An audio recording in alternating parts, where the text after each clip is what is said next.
England finally hired an offensive coordinator. Breaking news for you Patriots fans. I'm Nic Rohloff of Patriots Today, and the man for the job is Alex Van Pelt, the former offensive coordinator for the Cleveland Browns of the last 4 seasons. We'll dive into what this means for New England, how he coaches, his backstory, and everything on today's episode. But this is why you subscribe to Patriots Today, whether it be myself, Nic Rohloff, or Harrison Graham. We are going to have you covered on the latest Patriots news.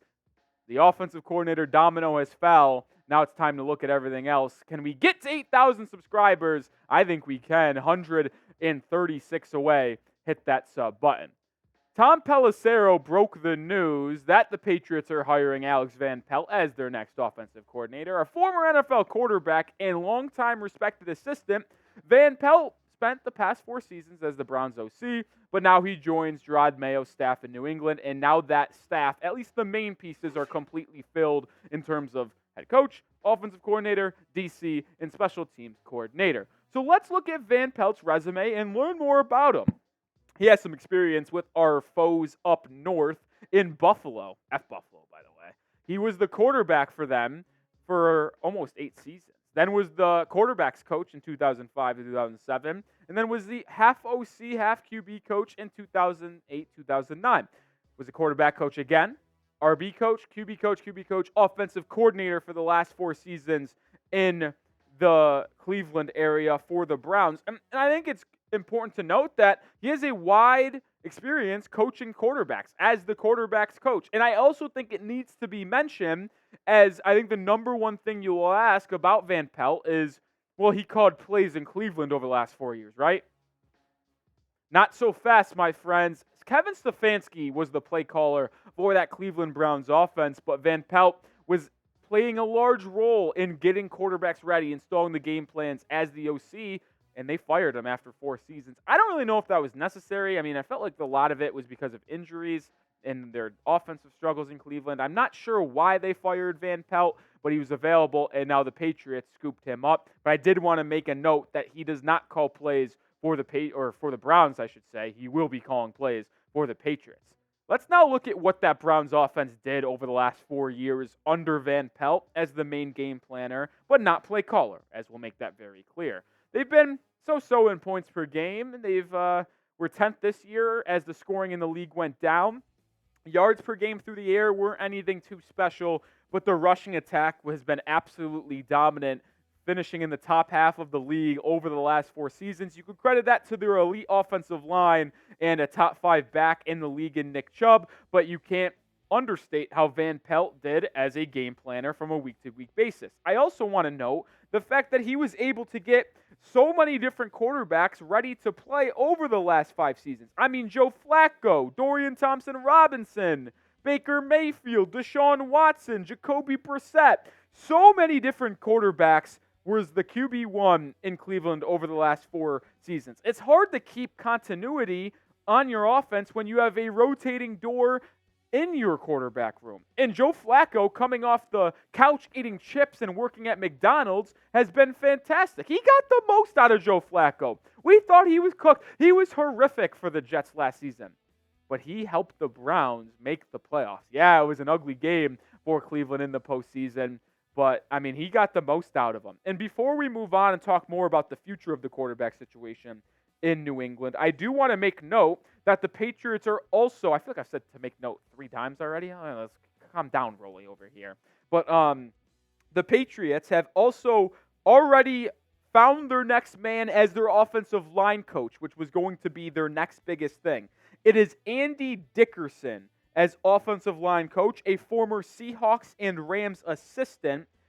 He's coming from that McVay West Coast offense, which is very important, by the way, because I do want to let y'all know that Van Pelt comes from not a specific brand of offense, but he is most commonly using the West Coast offense. So you're going to see a different type of O in Foxborough. It's not going to be as much under center, 2 tight end personnel. You're going to see a more spread offense where the quarterback's allowed to sling the rock more, and you're going to go to that Western style of offense. I also want to make one more thing known, that he is known as a player's coach and great teacher, And the fact that he's gotten 5 different quarterbacks ready over the last 4 seasons in Cleveland, that is unheard of, and the league respects him as a whole. Now let's jump into those quarterback conversations, because in that West Coast offense, you're going to see a different quarterback under center. You have Bailey Zappe and Mac Jones as 2024 quarterback options. I don't really see that as a possibility. I truly do believe it will be one of the 3 on the right side of your screen. Caleb Williams is going to go number 1. That is a fact. It's not a opinion. That is going to happen.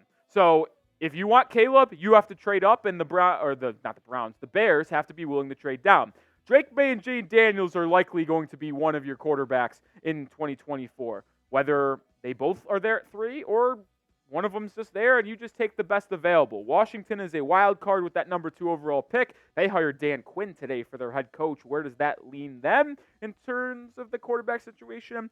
No one knows. We'll have to see who their OC is first, but we'll have you covered when it comes to the quarterback situation in New England. And now I want to toss it to you guys. Who's going to be QB1 in Foxborough next year for the Patriots? Is it going to be Mac Jones? Is it going to be Bailey Zappe? Or is it going to be someone from the draft? I truly believe it is going to be in the draft, so I'm typing my D's. Who is with me? Who's spamming those D's in the comment section? Sorry, I got to do it. All right, sorry. That does make up our entire, at least main coaching staff, as I mentioned earlier. Jerod Mayo, who is no longer the youngest head coach in all football. That leads to Mike McDonald, who is now the coach in Seattle. Mayo held that title of youngest coach in the NFL for a grand total of 19 days. Alex Van Pelt now slots in as your OC. DeMarcus Covington is your defensive coordinator, a 34-year-old, so they're going young there. And Jeremy Springer was hired just a couple days ago to be the special teams coordinator for the New England Patriots. Next up, though, the Patriots got to find a general manager. And I actually do have some thoughts on this situation for the Patriots when it comes to the general manager position. I don't know if they're going to hire one before the 2024 NFL draft.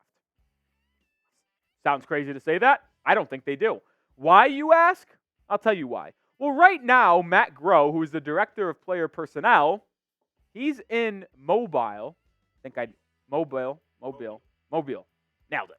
Third try. At the Senior Bowl. They're not going to send him to the Senior Bowl for New England if he wasn't going to be making the decisions. I'm not saying Matt Groh is the final decision maker. I think it is going to be a combination of Jerod Mayo, Matt Groh, and Elliott Wolf, who has been the director of scouting for the Patriots. Wolf has been helping Jerod Mayo conduct these interviews to find the offensive coordinator, the defensive coordinator, the special teams coordinator. So you got Groh, director of player personnel, on the road at the Senior Bowl scouting. You got Wolf helping out Mayo fill out the coaching staff.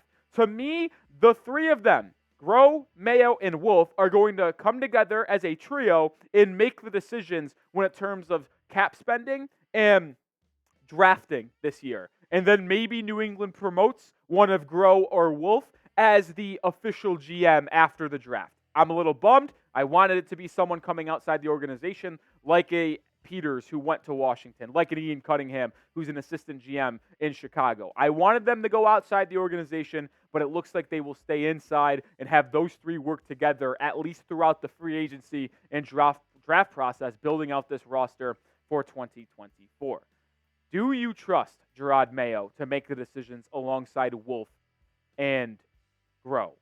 Type Y for yes, type N for no. Let me know down in the comments section. And also to go alongside the Jerod Mayo news, by the way, or if you trust him, Alex Van Pelt might have shocked you. Yeah, he wasn't on the interview list until last night. The reports flying in are that the Patriots interviewed Alex Van Pelt late last night. Didn't leak out to the media, but they must have liked the interview so much where they hire him not even 24 hours later.